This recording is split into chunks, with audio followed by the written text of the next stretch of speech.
जय मसीह के। मैं पास्टर आशीष और मैं आपका स्वागत करना चाहता हूं कि आप मेरे साथ जुड़े हैं आज के वचन के लिए।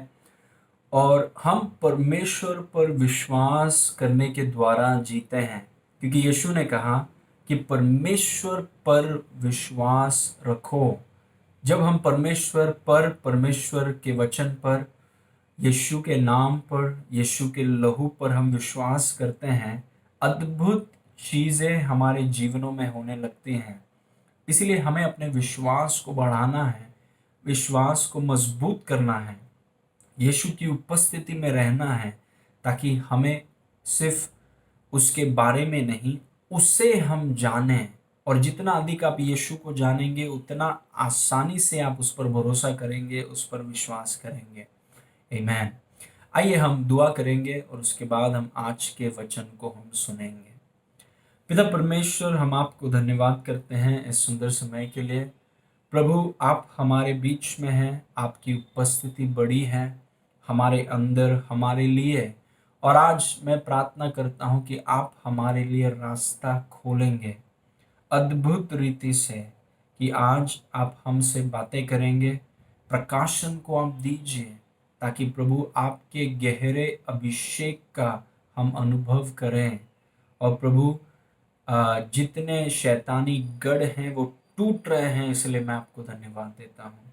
सारी महिमा आपको देते हैं पिता, यीशु के नाम से मांगते हैं, सुन और ग्रहण कर। आमेन। आमेन। ओके। अब मेरा आज का विषय है बांझपन को नष्ट करना। और आप लिख सकते हैं बांझपन को नष्ट करना। देखिए, परमेश्वर नहीं चाहता कि उसके बच्चे, पुरुष या स्त्री, बांझ रहें। और जब मैं बांझ की बात करता हूँ, ये सिर्फ स्त्रियों के बारे में नहीं है जिन्हें बच्चा नहीं होता है। कई लोग हैं जो बांझ हैं, उनके बिजनेस बांझ है, उनका बिजनेस, उनकी सेवकाई, उनका शरीर, हो सकता है उनका रिश्ता या उनका घर या उनका परिवार, अलग अलग क्षेत्र में लोग बांझपन का अनुभव कर सकते हैं। तो ये सिर्फ स्त्रियों के लिए नहीं है, पुरुष भी बांझ हो सकते हैं, बिजनेस बांझ हो सकता है। और बांझ जो शब्द है, उसका अर्थ मैं आपको बताऊंगा। उसका अर्थ है कि कोई उत्पादक नहीं, मतलब कुछ प्रोडक्टिविटी नहीं है वहां पर। उसका मतलब ये भी है कि वो चीज या वो व्यक्ति फल रहित है।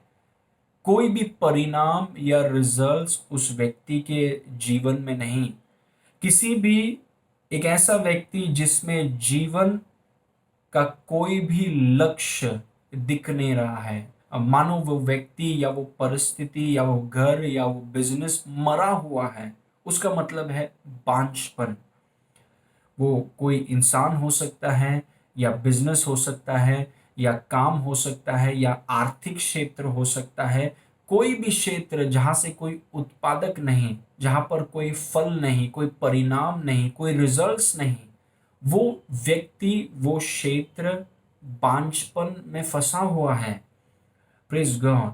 और मैं आपको बताऊं कि परमेश्वर नहीं चाहता कि उसके बच्चे बांझपन में रहें। किसी भी प्रकार का बांझपन हमारे जीवन में नहीं होना चाहिए, चाहे हमारे शरीर में हो, या हमारे घर में हो, या व्यापार में हो, या काम में हो, या परिवार में हो, या रिश्ते में हो। किसी भी प्रकार का बांझपन हमारे जीवन में नहीं होना चाहिए।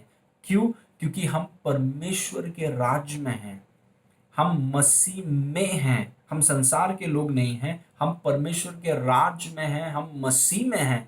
इसलिए हमारे जीवनों में, हमारे घरों में, हमारे परिवारों में, हमारे जितने क्षेत्र में हम हैं, हम बांझपन को हम बांझपन को हम स्वीकार नहीं करते हैं। Praise God. बांझपन को हम बर्दाश्त नहीं करते हैं, क्योंकि हम परमेश्वर के राज्य में हैं। Praise God. कुछ वचन मैं आपको बताना चाहता हूं, और उस वचन से हम देखेंगे कि परमेश्वर चाहता है कि आप लाभदायक, फलदायक, आप उत्पादक हों। Praise God. आप प्रोडक्टिव हों, आप प्रॉफिटेबल हों। आप फ्रूटफुल हो, आप फलदायक हो, फलदायी हो। ये परमेश्वर की इच्छा है। परमेश्वर कभी नहीं चाहता है कि उसके बच्चे बांझपन में फंसे हुए हो। ये प्रभु की इच्छा कभी नहीं है। ओके, आइए एक वचन देखेंगे, निर्गमन 23 उसका 25 और 26 पढ़ेंगे। उसमें लिखा है, और तुम अपने परमेश्वर यहोवा की उपासना करना, तब वह तेरे अन्न जल पर आशीष देगा और तेरे बीच में से रोग दूर करेगा। तेरे देश में न तो किसी का गर्भ गिरेगा और न कोई बांझ होगी, और तेरी आयु मैं पूरी करूंगा। आप देख रहे हैं परमेश्वर के वचन में लिखा है, तुम्हारे बीच में, तुम्हारे देश में कोई भी बांझ नहीं होगी। प्रेज गॉड, एक दो नहीं, कोई भी नहीं। उसे आप देखते हैं कि परमेश्वर की इच्छा क्या है। परमेश्वर नहीं चाहता कि हम में से कोई भी किसी भी क्षेत्र में बांझ रहे। प्रेज गॉड, जहां पर एक व्यक्ति, सोचिए पतरस के बारे में सोचिए, जो रात पूरा मच्छी पकड़ने का कोशिश कर रहा है, व्यापार में रात पूरा वो मेहनत कर रहा है, लेकिन उसको एक भी मच्छी नहीं मिला।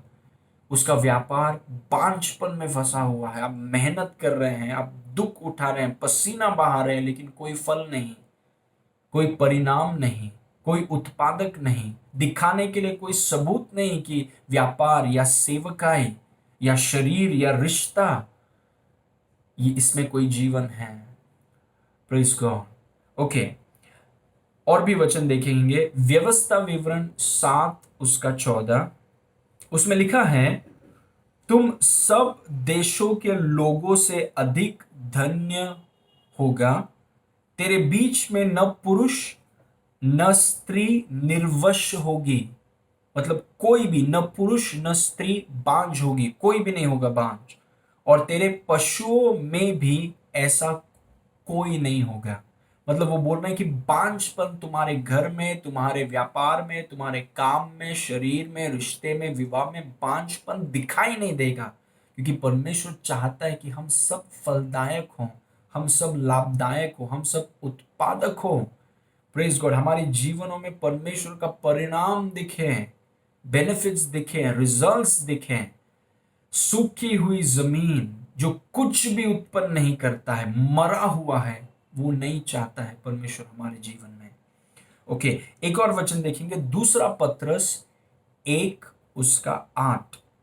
उसमें लिखा है, क्योंकि यदि ये बातें तुम में वर्तमान रहें और बढ़ती जाए, विश्वास और प्रेम के बारे में लिखा है, क्योंकि यदि ये बातें तुम में वर्तमान रहे और बढ़ती जाए, तो तुम्हें हमारे प्रभु यीशु मसीह की पहचान में निकम्मे और निष्फल न होने देंगे।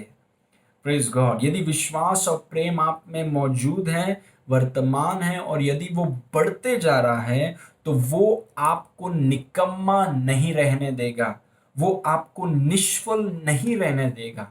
ये 3 वचनों से हम देखते हैं कि परमेश्वर नहीं चाहता कि हम उसके बच्चे में से कोई भी बांझ बना रहे या बांझपन में वो फंसा रहे। सिर्फ बच्चों के बारे में नहीं है, किसी भी क्षेत्र में, मतलब हर क्षेत्र में आप लाभदायक हो, आप फलदायक हो। प्रेज गॉड, आप उत्पादक हो, दूसरों के लिए आशीष का कारण हो। ये परमेश्वर की इच्छा है। और क्योंकि ये परमेश्वर की इच्छा है, इस वचन के द्वारा मैं विश्वास करता हूं कि आप में परमेश्वर ऐसा काम करेगा कि आप किसी भी क्षेत्र में आप बांझपन को आप स्वीकार नहीं करेंगे, और आपको स्वीकार नहीं करना है, क्योंकि आप संसार के लोग नहीं हैं, आप विश्वासी हैं। प्रेज गॉड, हमारे परिवार में कोई बांझ रह नहीं सकता। हम परमेश्वर के राज में हैं, हम मसीह में हैं। हमारे व्यापार बांझपन में नहीं रह सकता, हमारा काम, हमारा शरीर, हमारा विवाह बांझपन में नहीं रह सकता। हमारे देश में, हमारे घर में बांझपन सुनाई नहीं देगा। प्रेज गॉड, जब आप इस बात को समझ जाएंगे, आप बांझपन को आप नष्ट कर देंगे यीशु के नाम से, आप उसे स्वीकार नहीं करेंगे। बहुत विश्वासियों ने बांझपन को स्वीकार कर लिया है, और आपको उसे बर्दाश्त नहीं करना है, क्योंकि वचन में लिखा है कि तुम्हारे बीच में कोई भी बांझ नहीं रहेगा। आमेन। ओके, कुछ चीज़ों को मैं आपको बताना चाहता हूँ, मैं विश्वास करता हूँ कि आप आशीष पाएँगे। कुछ पॉइंट्स मैं आपके साथ शेयर करना चाहता हूँ। पहला पॉइंट ये है, परमेश्वर नहीं है, परमेश्वर वह नहीं है जो आपको बाँझ बनाता है या आपको बाँझ रखता है। वापस मैं बोलूँगा, परमेश्वर वह नहीं है जो आपको बाँझ बनाता है और आपको बाँझ रखता है। बहुत विश्वासियों में ये वो सोचते हैं कि अगर वो किसी क्षेत्र में बांझ हैं या फिर उनके बच्चे नहीं हैं या किसी क्षेत्र में वो उत्पादक नहीं है या फलदायक नहीं है या लाभदायक नहीं है, तो उनको लगता है कि शायद ये परमेश्वर चाहता है कि हमारे बच्चे न हों।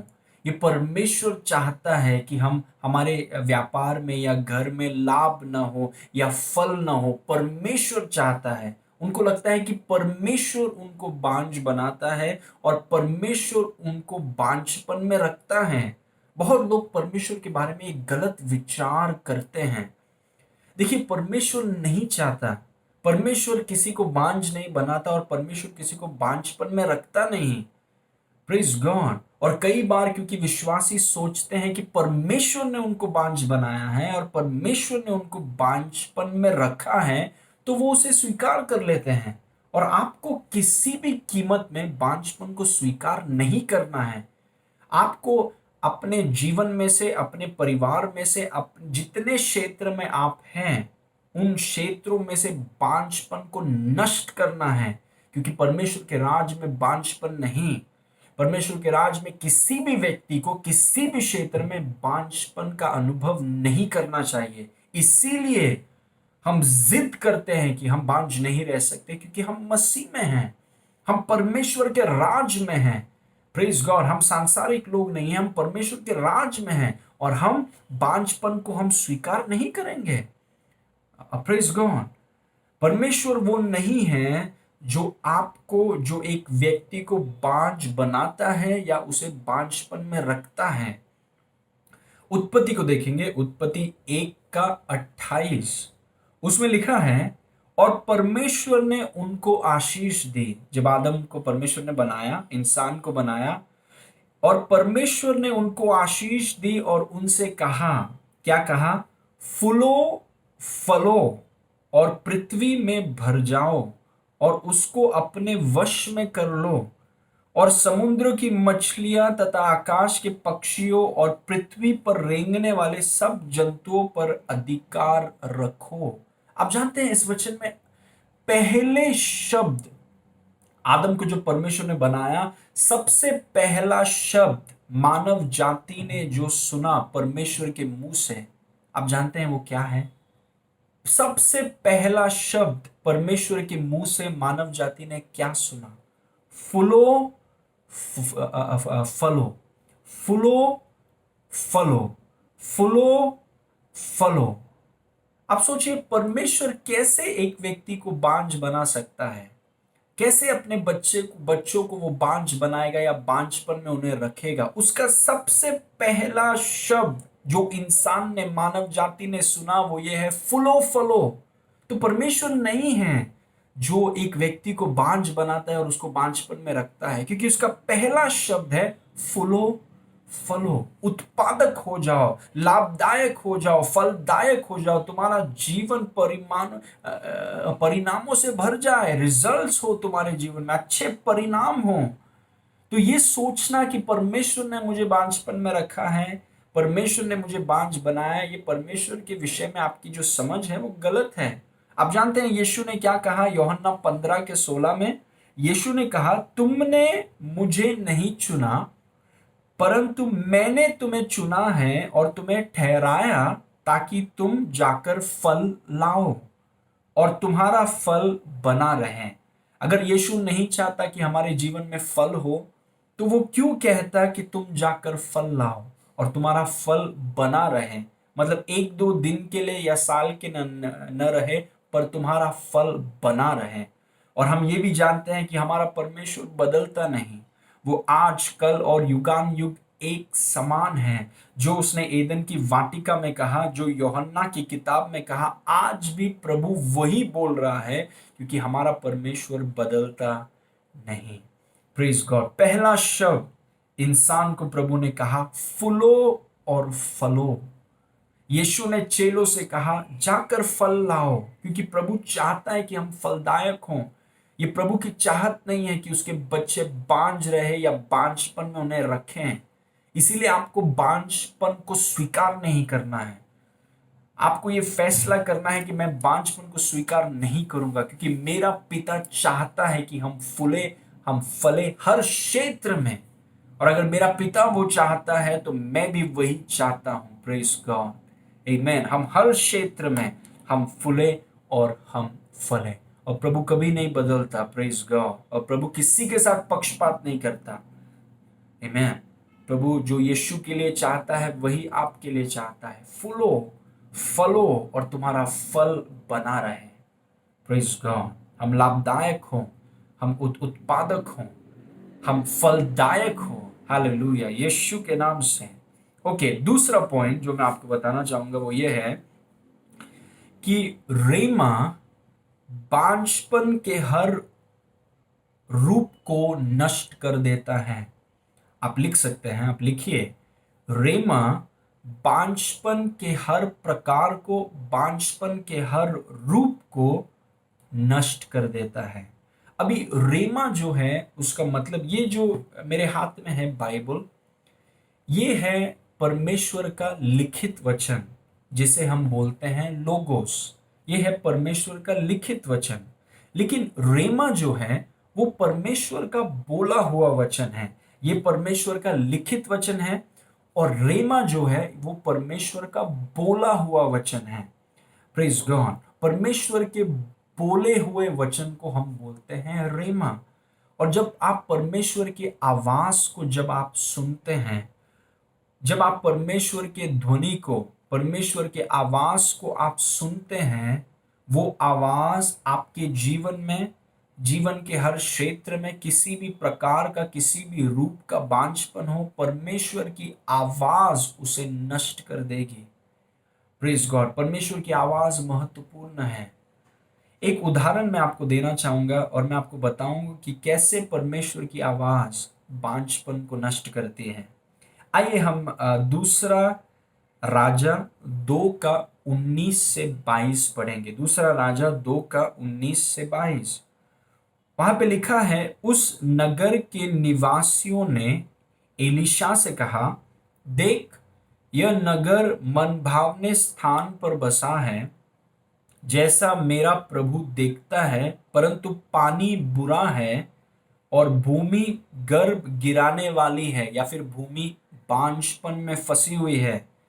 तो एलीशा ने कहा, एक नए प्याले में नमक डालकर मेरे पास ले आओ। वे उसे उसके पास ले आए।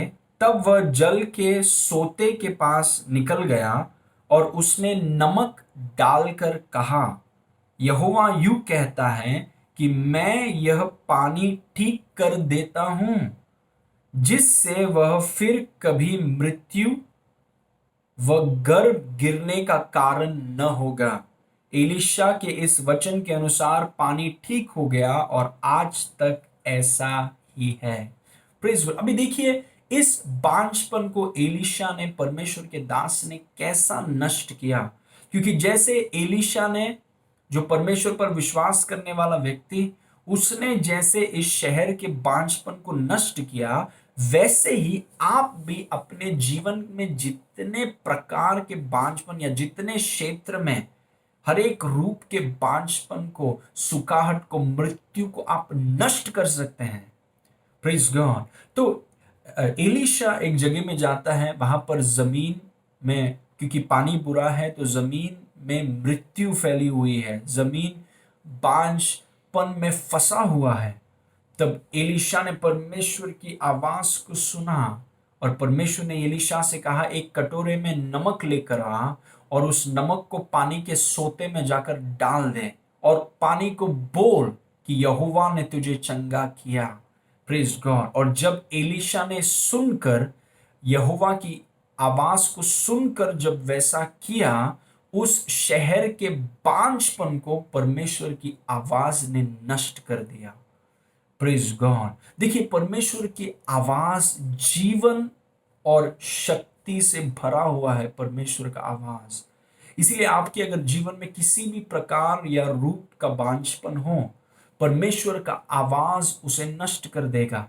यह है परमेश्वर का लिखित वचन।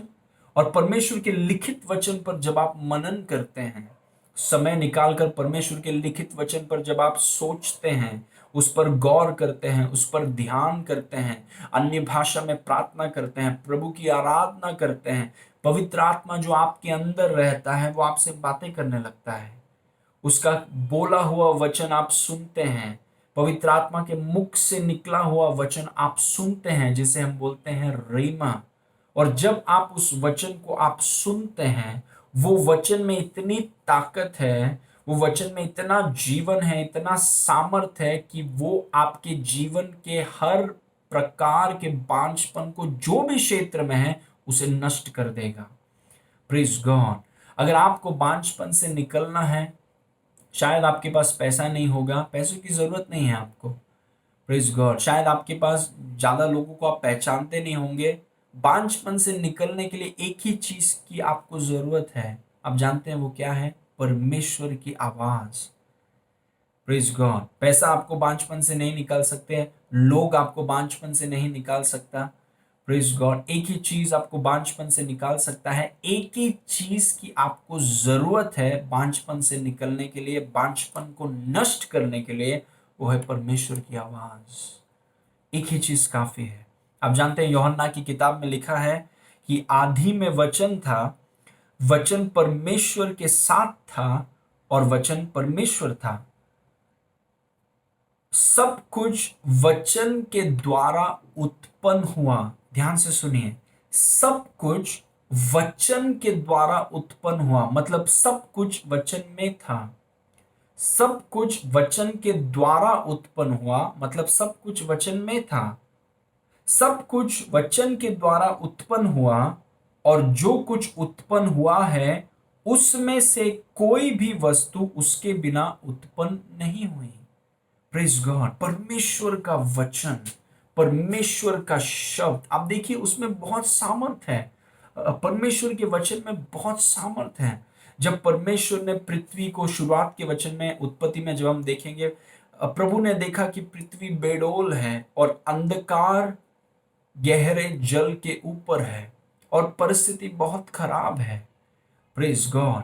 और वहां पर सूखापन है, वहां पर अंधकार है, वहां पर बांझपन फैला हुआ है। लेकिन जब परमेश्वर ने अपने मुख को खोलकर जब कहा कि उजियाला हो, हर एक प्रकार, हर एक रूप का बांझपन नष्ट हो गया और परमेश्वर की ज्योति और परमेश्वर का प्रकाश वहां पर आ गया। Praise God. लेकिन वो कब होता है? जब आप परमेश्वर की आवाज को आप सुनते हैं। आमेन। पैसा आपको बांझपन से नहीं निकाल सकता। भले आपके पास पैसा नहीं होगा, कोई बात नहीं। भले आप ज्यादा लोगों को जानते नहीं होंगे, कोई बात नहीं। भले आप ज्यादा पढ़े लिखे नहीं होंगे, कोई बात नहीं। क्योंकि एक ही चीज की आपको जरूरत है, वो है परमेश्वर का वचन, परमेश्वर की आवाज। आमेन। वचन में ये भी लिखा है कि अच्छे जमीन पर जब बीज बोया गया, तो उस व्यक्ति ने, अच्छे जमीन वाले व्यक्ति ने उस वचन को सुना, उस आवाज को सुना, उस बीज को ग्रहण किया और उसे अपने अंदर रखा। और उस बीज के द्वारा 30 गुना, 60 गुना और 100 गुना फल आया। लेकिन फल आया कैसे? बीज के द्वारा। और बीज क्या है? परमेश्वर का वचन, परमेश्वर का आवाज, जिसे हम बोलते हैं रेमा। जब आप रेमा को सुनते हैं, अपने आप को एक ऐसे स्थान में लाइए जिसके द्वारा रेमा आपसे बहने लगे। रेमा, परमेश्वर की आवाज को आप आसानी से आप सुन सकते हैं, परमेश्वर की आवाज में आप चल सकते हैं। Praise God. वापस मैं इस पॉइंट को बोलूंगा कि रेमा बांझपन के हर रूप को नष्ट कर देता है। Praise God. ओके, तीसरा चीज, तीसरा पॉइंट आप लिख सकते हैं, और मैं आपको वापस याद दिलाना चाहता हूं कि हम सीख रहे हैं कैसे हम बांझपन को नष्ट करें। हर प्रकार, हर रूप के बांझपन को आप कैसे नष्ट कर सकते हैं। तीसरा पॉइंट, जो रेमा आपने सुना है परमेश्वर के मुख से, उसे गले लगाने के लिए और उसके साथ एक होने के लिए साहसी बने।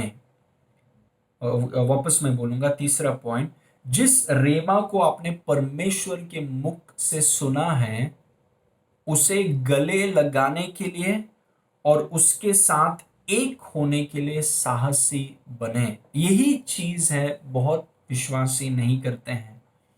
प्रीज गॉड। आप जानते हैं परमेश्वर अपने वचन के द्वारा, परमेश्वर अपनी आत्मा के द्वारा और परमेश्वर अपने दास दासियों के द्वारा लोगों से बात करते हैं। बहुत विश्वासियों ने परमेश्वर की आवाज को सुना है। वो बांझपन का अनुभव कर रहे थे, अलग क्षेत्र में हो सकता है या काम के क्षेत्र में हो सकता है या घर के क्षेत्र में हो सकता है। वो बांझपन का अनुभव कर रहे थे और परमेश्वर ने उनके वचन के द्वारा, उनकी आत्मा के द्वारा, पवित्र आत्मा के द्वारा और दास दासियों के द्वारा उनसे बातें की, उन्हें वचन दिया। लेकिन उन विश्वासियों ने क्या किया? उन विश्वासियों ने वचन को सुना, परमेश्वर की आवाज को सुना, लेकिन उस आवाज के साथ उन्होंने वो गले नहीं मिले, उस आवाज के साथ वो एक नहीं हुए। और ये बहुत बड़ी गलती है, क्योंकि जो आवाज आप परमेश्वर का सुनते हैं उसके साथ आपको एक होना बहुत गले लगने का मतलब है उसे आप स्वीकार करते हैं, उसे आप लिखते हैं, उसे आप लिखते हैं। जो परमेश्वर की आवाज को आपने सुना वचन के द्वारा, पवित्र आत्मा के द्वारा, दूसरे लोगों के द्वारा, दूसरे दास दासियों के द्वारा, आप उसे लिखते हैं। क्योंकि एक ही चीज है जो आपको बांझपन से निकाल सकता है, बांझपन को नष्ट कर सकता है, वो है परमेश्वर की आवाज। तो जब परमेश्वर बात करता है उसे गले लगना बहुत जरूरी है, उस रीमा से गले लगना बहुत जरूरी है, उसके साथ एक होना बहुत जरूरी है। और बहुत से विश्वासी वो करते नहीं। वो बोलते हैं कि परमेश्वर ने मुझसे बातें की वचन के द्वारा और दास दासियों के द्वारा, लेकिन उस वचन को वो लिखते नहीं है, क्योंकि वो उसके प्रति वो गंभीर नहीं है, वो उसे लिखते नहीं है। जो परमेश्वर ने आपसे कहा है आपके घर में आप लगा दीजिए, हर कोने में, आपके फ्रिज के ऊपर लगा दीजिए, आपके आईने के ऊपर लगा दीजिए, आपके दरवाजे के ऊपर लगा दीजिए, ताकि जो परमेश्वर ने आपसे कहा है आप उसे गले मिलकर उसके साथ आप एक हो जाइए। Praise God. इसलिए आप हर जगह आप डाल देते क्या परमेश्वर ने आपसे कहा है। परमेश्वर का आवाज हर प्रकार के बांझपन को नष्ट कर देगा। आपको उस आवाज के साथ, जो यीशु ने आपसे कहा है, उसके साथ आपको एक होना है, उसके साथ आपको एक होना है, उसके साथ आपको गले मिलना है, उसके साथ एक होना है। क्योंकि जब तक आप एक नहीं होंगे, जब तक आप उन चीजों को लिखेंगे नहीं और अपने आंखों के सामने अपने घर के चारों ओर आप लिखेंगे नहीं, मतलब आप गंभीर नहीं हैं। मतलब और यदि आप गंभीर नहीं हैं तो उस वो स्थिति जो है आपके जीवन का कभी बदलेगा नहीं। परमेश्वर की आवाज को गंभीर रीति से आप लीजिए, क्योंकि जैसा मैंने आपसे कहा है एक ही चीज की आपको जरूरत है बांझपन को नष्ट करने के लिए, फलदायक होने के लिए। एक ही चीज की जरूरत है, वो है बीज, वो है परमेश्वर का वचन, परमेश्वर की आवाज। और जब आप उसे सुनते हैं उसे गले लगा दीजिए, उसे छोड़िए मत। Praise God. बहुत लोग छोड़ देते हैं, लेकिन आप उसे गले लग जाइए, आप उसके साथ एक हो जाइए, आंखों के सामने घर के चारों ओर आप लगाइए, ताकि आप उसे देखें, उसके बारे में सोचें, इतना कि आप उस आवाज जो प्रभु ने आपसे कहा है उसके साथ आप एक हो जाएं। क्योंकि जब तक आप एक नहीं होंगे उन चीजों का अनुभव आप नहीं कर पाएंगे। Praise God. ओके, इस चीज को याद रखिए, क्यों आपको साहसी होना जरूरी है। जैसे मैंने इस पॉइंट में कहा है कि उस वचन के साथ एक होने के लिए और उसे गले मिलने के लिए आपको साहसी होना है। क्योंकि जो अक्सर परमेश्वर आपको बोलता है वो कई बार ऐसा आपको लगेगा कि वो आपको लज्जित करने के लिए वो बोल रहा है। जैसे जब परमेश्वर ने एलीशा से कहा कि बांझपन को तुम नमक से ठीक करोगे, तो इसमें कोई ऐसा हम सोचेंगे कि बांझपन को नमक से कैसा ठीक कर सकते हैं? कोई स्वाभाविक तरीका है ही नहीं कि बांझपन को आप नमक से ठीक कर सकते हैं, ऐसा हो ही नहीं सकता। लेकिन परमेश्वर ने कहा है। सब लोग देख रहे हैं कि आप बांझपन को एक कटोरे में नमक डाल के आप बांझपन को ठीक करने का कोशिश कर रहे हैं। सबके सामने लोगों को लगेगा कि ये व्यक्ति मूर्ख है। लेकिन फिर भी क्या आप साहस दिखाकर, क्या आप साहसी होकर जो परमेश्वर ने आपसे कहा है, क्या आप उससे गले मिलेंगे? क्या आप उसके साथ एक होंगे? Praise God. एलिशा ने किया, क्या आप करेंगे? आमीन। इसलिए आपको और मुझे साहसी होना बहुत जरूरी है। मरकुस 4 उसका 16 से 20 हम पढ़ेंगे। उसमें लिखा है, और वैसे ही जो पथरीली भूमि पर बोए जाते हैं, ये वे हैं कि जो वचन को सुनकर तुरंत आनंद से ग्रहण कर लेते हैं। बहुत खुश हो जाते हैं जब परमेश्वर की आवाज सुनते हैं, बहुत खुश हो जाते हैं। परंतु अपने भीतर जड़ न रखने के कारण, जड़ क्यों न रखते हैं? क्योंकि गंभीर नहीं है। खुश हो गए लेकिन गंभीर नहीं है वचन के प्रति, उसे लिखा नहीं, उसे गले नहीं मिलाया, उसके घर के हर कोने में उसे लिखा नहीं एक होने के लिए, गंभीर नहीं है। जड़ न रखने के कारण वे थोड़े ही दिनों के लिए रहते हैं। इसके बाद जब वचन के कारण उन पर क्लेश या उपद्रव होता है तो वह तुरंत ठोकर खाते हैं। देखिए, वचन के कारण क्लेश और उपद्रव होता है, वचन के कारण दबाव होता है। इसलिए मैंने उस पॉइंट में कहा कि हमें साहसी होना है। हमें साहस के साथ और धैर्य के साथ जो यीशु ने आपसे कहा है उसे गले लगाने के लिए और उसके साथ एक होने के लिए हमें धैर्य और साहसी होना जरूरी है। क्योंकि परमेश्वर जब आपसे बातें करता है, उस वचन के कारण क्लेश और उपद्रव आपके जीवन में आने लगता है। क्यों? क्योंकि जो परमेश्वर बोलता है शायद दूसरों को समझ में ना आए, शायद दूसरों से आपको सपोर्ट न मिले, शायद दूसरों से आप दूसरे कहेंगे कि ये मूर्खता की बातें हैं। क्या नमक से बांझपन को ठीक कर सकते हैं? Praise God. क्या एक वचन से बांझपन ठीक होता है? मतलब जो कुछ भी प्रभु ने आपसे कहा है, जब आप उसको गले लगाते हैं, जब आप उसको बोलने लगते हैं, उस वचन को लेकर जब आप जश्न मनाने लगते हैं, तो आजू बाजू के लोग बोलने लगेंगे कि ये मूर्खता है। वचन के कारण दबाव आता है, क्लेश आता है, उपद्रव आता है। क्यों? क्योंकि शैतान इस संसार का ईश्वर है। Praise God. और इस संसार में ऐसे बहुत से लोग हैं जो अभी भी अविश्वासी हैं, और ऐसे कई विश्वासी हैं जो अपने ज्ञान इंद्रियों के माध्यम से चलते हैं। इसीलिए क्लेश आता है, इसीलिए उपद्रव आता है। लेकिन जब लोग आपका मजाक उड़ाएं, क्या आप उस वचन को छोड़ देंगे?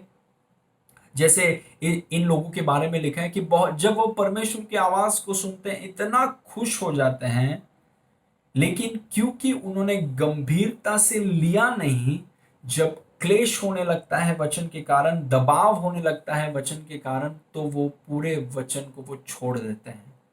और जब वचन चला गया, मतलब बीज चला गया, और अगर बीज चला गया तो फलदायक आप कभी नहीं हो सकते हैं।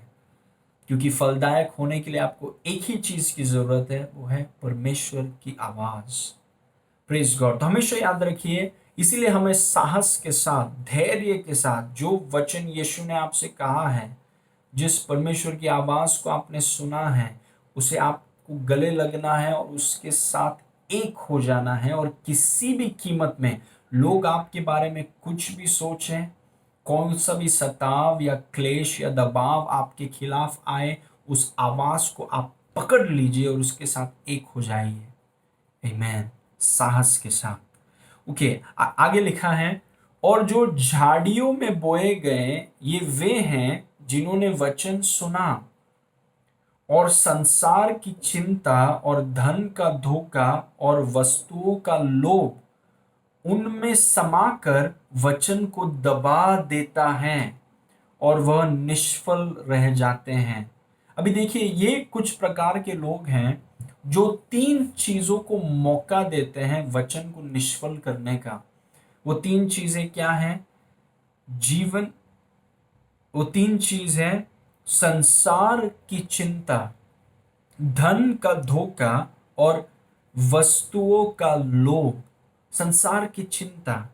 देखिए, अगर हम इन चीजों को मौका दें तो जो आवाज, परमेश्वर की आवाज को आपने ग्रहण किया है, ये तीन चीज कांटों के समान उस वचन को आप में से निकाल देगा। इसलिए इन तीन चीजों का आपको सामना करना है। संसार की चिंता, अगर आप चिंता करेंगे, परमेश्वर का आवाज आपके जीवन में काम नहीं कर सकता, परमेश्वर का बीज काम नहीं कर सकता, तो मतलब फल नहीं आएगा और आप बांझपन से आप निकलेंगे नहीं। संसार की चिंता, अपनी चिंता को यीशु पर डाल दीजिए, क्योंकि यीशु को आपका ध्यान है। चिंता को कबूल मत कीजिए, क्योंकि चिंता कांटों के समान उस बीज को, परमेश्वर के आवाज को आप में से निकाल देगा। इसीलिए चिंता को हम स्वीकार नहीं करते हैं। चिंता हम यीशु को दे देते हैं, यीशु को हमारा ध्यान है। दूसरा चीज है धन का धोखा। जब एक व्यक्ति धन के पीछे भागता है, उसे लगता है कि धन मेरे जीवन को ऐसा बना देगा, धन मेरे जीवन को सुरक्षित रखेगा, धन से मेरे जीवन को मूल्य मिलेगा, और इस कारण वो व्यक्ति धन के पीछे भागता है, तो वो धन का धोखा वो एक कांटे के समान उस व्यक्ति के जीवन से परमेश्वर की आवाज को वो निकाल देगा, और वो व्यक्ति हमेशा निष्फल रहेगा। इसीलिए मैं आपको प्रोत्साहित करता हूं कि हम परमेश्वर की ओर अपने नजर को रखें। हम इस धरती में धनवान बनने के लिए, अपने आप को धनवान बनाने के लिए और बनने के लिए नहीं आए हैं। हम यहाँ पर परमेश्वर के राज को बढ़ाने आए हैं। यीशु की ओर देखकर परमेश्वर के राज को बढ़ाना और अपनी बुलाहट को पूरा करने के लिए हम यहाँ पर आए हैं। और उस दौरान प्रभु आपको धनवान बनाएगा। Praise God. आपको धन के पीछे भागने की जरूरत नहीं है। आपको यीशु के पीछे भागना है, अपनी बुलाहट को पूरा करना है, परमेश्वर के राज को बढ़ाना है। और यीशु ने कहा कि पहले मेरे राज्य और उसके धर्म की खोज करो, बाकी सब वस्तुएं तुम्हें मिल जाएंगे। Praise God. और तीसरा चीज है वस्तुओं का लोभ, मतलब वस्तुएं पाने का लोभ, दूसरे दूसरे चीजों में फंस जाना और उसके पीछे भागना। और मैंने आपसे कहा है, हमारे जीवन का एक ही इच्छा है, एक ही लक्ष्य है। जैसे एक सिपाही का लक्ष्य होता है, जो उसके अधिकारी ने उससे कहा है, सिपाही को पूरा करना है। आप एक मकसद के साथ आप यहाँ पर आए हैं। आप स्वर्ग के नागरिक हैं। आपके राजा यीशु ने आपको इस धरती में भेजा है, ताकि धरती में आप यीशु के काम को पूरा करें। जैसा आप वो करेंगे, आप परमेश्वर के आवाज को आप बरकरार रखेंगे अपने अंदर, और परमेश्वर का वचन आपके जीवन का हर प्रकार और हर रूप के बांझपन को नष्ट कर देगा, और आपको अत्यंत फलदायक, लाभदायक और उत्पादक बना देगा। Praise God. परमेश्वर की आवाज एक ही चीज है जो काफी है हर प्रकार के बांझपन को नष्ट करने के लिए। Praise God. जैसे वचन में लिखा है, अभी हम देखेंगे चौथा चीज, नंबर 4, शैतान आपको बांझ रखना चाहता है। वापस मैं बोलूंगा, शैतान आपको बांझपन में रखना चाहता है। ये शैतान की इच्छा है कि हो सके अगर उसका बस चले तो वो हर विश्वासी को बांझपन में वो रखना चाहता है, हमें कैद करना चाहता है, क्योंकि वो नहीं चाहता कि हम में से कोई भी फलदायी हो, हम में से कोई भी उत्पादक हो, या हम में से कोई भी लाभदायक हो। वो चाहता है कि हम सब में किसी भी प्रकार का जीवन ना हो, कि हम एकदम बिना फल के रहे, बिना अच्छे परिणामों के रहे, हम सब सूख जाएं। वो उसकी इच्छा है। ओके। एक वचन मैं आपको बताऊंगा, मरकुस 4 उसके 15 में लिखा है, जो मार्ग के किनारे हैं जहां वचन बोया जाता है, ये वे हैं जब उन्होंने सुना तो शैतान तुरंत आकर वचन को जो उनमें बोया गया है उठा ले जाता है। शैतान तुरंत आकर वचन जो उनमें है उसे तुरंत उठा ले जाता है। क्यों शैतान इतना वचन के पीछे पड़ा हुआ है?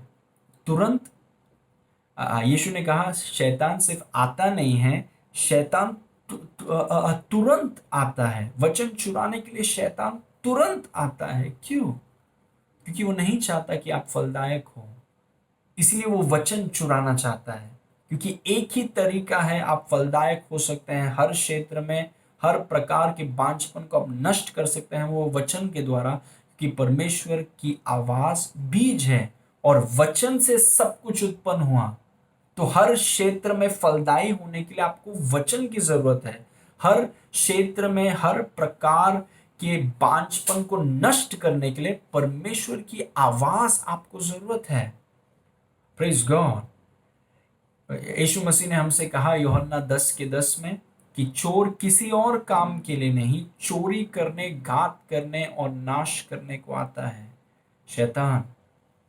अब पतरस ने हमें कहा सचेत रहो, जागते रहो, क्योंकि तुम्हारा विरोधी शैतान इस खोज में रहता है कि किसको फाड़ खाए। कैसे? वो परमेश्वर की आवाज को चुराना चाहता है। जिस आवाज को आपने सुना वचन पढ़ते समय, परमेश्वर ने आपसे बातें किया, आप परमेश्वर के दासों को आप सुन रहे हैं, जैसे आप मुझे सुन रहे हैं, आपने परमेश्वर की आवाज को सुना। पवित्र आत्मा के द्वारा जब आप अन्य भाषा में प्रार्थना कर रहे थे, जब आप परमेश्वर की आराधना कर रहे थे, आपने परमेश्वर की आवाज को सुना। उस आवाज को शैतान छीनना चाहता है, क्योंकि अगर वो उस आवाज को छीन सकता है, आपका ध्यान भटकाकर, आपको धोखा देकर, आपको दोषी ठहराकर, अगर उस आवाज को वो छीन सकता है तो वो आपको बांझपन में रखेगा आयु भर।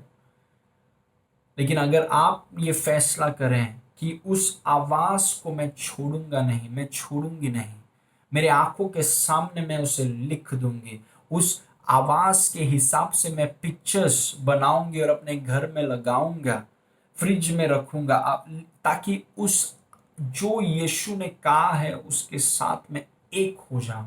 वो मेरे मन में, मेरी आत्मा में, मेरे शरीर के हर एक कोने कोने में वो वचन आ जाए। Praise God. ताकि मैं शैतान को, क्लेश को, उपद्रव को, संसार की चिंता को, धन का धोखा को, दूसरे वस्तुओं का लोभ, किसी भी व्यक्ति को, किसी भी चीज को ये मौका नहीं दूंगा कि वो वचन, परमेश्वर की आवाज को मेरे मुंह से और मेरी आत्मा से वो छीन सके। Praise God. जब तक हम परमेश्वर की आवाज के प्रति गंभीर नहीं होंगे, कई लोग परमेश्वर की आवाज को सुनते हैं, वो खुश हो जाते हैं, थोड़ा चुनौती आएगा वो भूल जाते हैं कि परमेश्वर ने उनसे क्या कहा। Praise God. जैसे यीशु मसीह ने चेलों से कहा आओ हम उस पार चलें। यीशु मसीह ने चेलों से कहा आओ हम उस पार चलें। और जब वो नाव में बैठकर जा रहे थे, जब अचानक एक तूफान आया तो चेले भूल गए कि यीशु मसीह ने उनसे क्या कहा। Praise God. भूलिए मत, उसे लिख लीजिए, उसे अपने आंखों के सामने रखिए, उसे गले लगा लीजिए, उसके साथ एक हो जाइए। क्योंकि हर प्रकार का बांझपन कैसे नष्ट होता है? परमेश्वर के आवाज के द्वारा। उस आवाज, उस रेमा को आप सुनिए, उसे स्वीकार कीजिए, उसे गले लगा लीजिए, उसे लिख लीजिए अपने घर के हर कोने में, ताकि आप उसके साथ एक हो जाए। Praise God. और आपके जीवन में हर प्रकार, हर रूप का बांझपन नष्ट होगा और हर क्षेत्र में आप उत्पादक, फलदायी और लाभदायक आप बन जाएंगे। Praise God. बांझपन को किसी भी रूप में, किसी भी प्रकार के बांझपन को आप स्वीकार मत कीजिए। Don't accept it. हम परमेश्वर के राज्य में हैं, हम मसीह में हैं, हम में से कोई बांझ हो नहीं सकता। मैं उसे स्वीकार नहीं करूंगा यीशु के नाम से। Praise God. ओके, आखिरी चीज, आखिरी पॉइंट, पांचवा पॉइंट, उत्पादक होने की क्षमता यीशु से आती है, इसीलिए यीशु की उपस्थिति में रहिए। ओके, उत्पादक, लाभदायक, फलदायक होने की क्षमता यीशु से आती है, इसीलिए उसकी उपस्थिति में हमेशा बने रहिए। आइए एक वचन मैं आपको बताऊंगा, यूहन्ना 15 उसका 4, उसमें लिखा है, तुम मुझ में बने रहो और मैं तुम में, जैसे डाली यदि दाखलता में बनी न रहे तो अपने आप से नहीं फल सकती, वैसे ही तुम भी यदि मुझ में बने न रहो तो नहीं फल सकते हैं। अब जानते हैं यीशु मसीह ने हमसे कहा कि मैं दाखलता हूं, तुम डालियां हो, जो मुझ में बना रहेगा वो बहुत फल लाएगा, क्योंकि मेरे बगैर तुम कुछ नहीं कर सकते हैं। और इस वचन में हमने देखा है कि कोई भी डाली अपने आप फल नहीं ला सकता। अपने आप फल नहीं ला सकते। हम अपने आप फल नहीं ला सकते। अपने आप में हम सब बांझ हैं। हम सब बांझपन में फंसे हुए हैं। Praise God. एक डाली अपने आप फल नहीं ला सकती। Praise God. जो कुछ इसे ध्यान से सुनिए, जो कुछ एक डाली की आवश्यकता है, जो कुछ एक डाली की जरूरत है, वो सब कुछ दाखलता में है। जो कुछ हमें फल लाने के लिए जरूरी है वो सब कुछ यीशु में है। इसीलिए याद रखिए, लाभदायक, फलदायक, उत्पादक होने की क्षमता यीशु से ही आती है। इसीलिए हमें यीशु की उपस्थिति में जीना है। बहुत लोग क्या करते हैं, यीशु की उपस्थिति में वे लोग जाते हैं, विजिट करते हैं, लेकिन वहां पर रहते नहीं हैं। और हमें सिर्फ मिलने नहीं जाना है यीशु को, हमें यीशु की उपस्थिति में रहना है। उसकी उपस्थिति में हमें जीना है। वही परमेश्वर ने इब्राहिम और उसकी पत्नी सारा से कहा। उन्होंने कहा कि तुम्हारे पास वचन है लेकिन तुम मेरे उपस्थिति में नहीं रहते हो। और आप जानते हैं सारा के बारे में लिखा है, इब्राहिम की पत्नी जो बांझ थी, परमेश्वर ने उसे वचन दिया और वो हंस पड़ी कि क्या इस बुजुर्ग स्त्री के बच्चे हो सकते हैं। लेकिन परमेश्वर ने वचन दिया, परमेश्वर की आवाज को उसने सुना, फिर उसने गंभीरता से उस वचन को स्वीकार किया, उससे वो गले मिल गई और उसके साथ एक होने लगी। और जब वो वचन के साथ एक होने लगी तब वो उसे पहचानने लगी। परमेश्वर ने जिसने प्रतिज्ञा दी उस परमेश्वर को वह पहचानने लगी, उसकी योग्यता और उसकी क्षमता को वो पहचानने लगी, और हर प्रकार का बांझपन उसके जीवन से नष्ट हो गया और वो गर्भवती हो गई और इसहाक को जन्म दिया। Praise God. इसलिए आज मैं आपको प्रोत्साहित करूंगा कि देखिए, हमारा परमेश्वर रोमी 4:17 के अनुसार, हमारा परमेश्वर मरे हुओं को जीवन देता है, मरे हुए चीजों को वो जिलाता है। आज शायद आपका बिजनेस मरा हुआ होगा, या काम के क्षेत्र में आप बांझपन का अनुभव कर रहे हैं, या परिवार में हो सकता है, या शायद आपके बच्चे नहीं होते हैं, या विवाह के क्षेत्र में, किसी भी क्षेत्र में अगर आप बांझपन, सूखापन, अकाल का अनुभव कर रहे हैं, याद रखिए परमेश्वर का वचन कि परमेश्वर मरे हुए को जिलाता है, मरे हुए चीजों को वो जीवन देता है। यीशु की उपस्थिति में आप जिए। ऐसा कभी मत बोलिए कि मेरे पास यीशु के साथ चलने का समय नहीं। आप बांझपन से कभी निकल नहीं पाएंगे, क्योंकि मरे हुए को जीवन देता है यीशु मसीह। हालेलुया। उसकी उपस्थिति में आप अपने जीवन को जिए। उसे मिलने मत जाइए, उसकी उपस्थिति, उसके मुख के सामने आप अपने जीवन को जिए। Praise God. जहां पर भी आप जाते हैं उसकी उपस्थिति में जाइए। हमेशा सचेत रहिए, जागरूक रहिए कि वो कौन है। वो हमेशा आपके साथ है।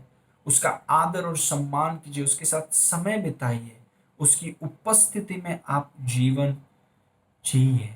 और जब ऐसा होगा, कोई फर्क नहीं पड़ता आपकी उम्र कितनी है, कोई फर्क नहीं पड़ता कि डॉक्टर्स ने आपके बारे में क्या कहा है, कोई फर्क नहीं पड़ता कि आपके रिपोर्ट में, मेडिकल रिपोर्ट में क्या लिखा है, ये सबसे कोई फर्क नहीं पड़ता।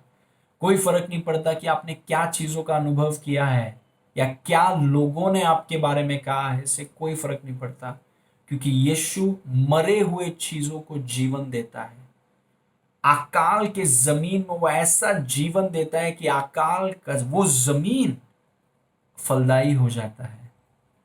वो जंगल से हरा भरा जंगल बन जाता है। जो रेगिस्तान था वो जंगल बन जाता है, क्योंकि हमारा परमेश्वर मरे हुए चीजों को जीवन देता है।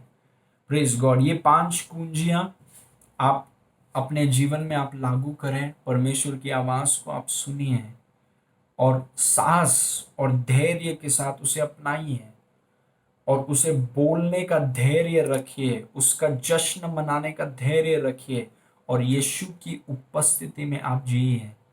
भले आपकी उम्र कितनी है, भले आप क्या डॉक्टर्स ने बोला है, सब कुछ फर्क नहीं पड़ता। एक ही तरीका है बांझपन को नष्ट करने का, वो है परमेश्वर की आवाज। यीशु की उपस्थिति में हम रहते हैं और हम बांझ हो ही नहीं सकते, यह संभव है। हम फलदायक हैं, हम लाभदायक हैं। प्रेज गॉड, क्योंकि हम परमेश्वर के राज में हैं। यीशु ने कहा तुम में से कोई भी बांझ नहीं होगा। हालेलुया। आइए मैं आपके लिए प्रार्थना करूं। पिता परमेश्वर, जो वचन आज हमने सुना उसके लिए धन्यवाद।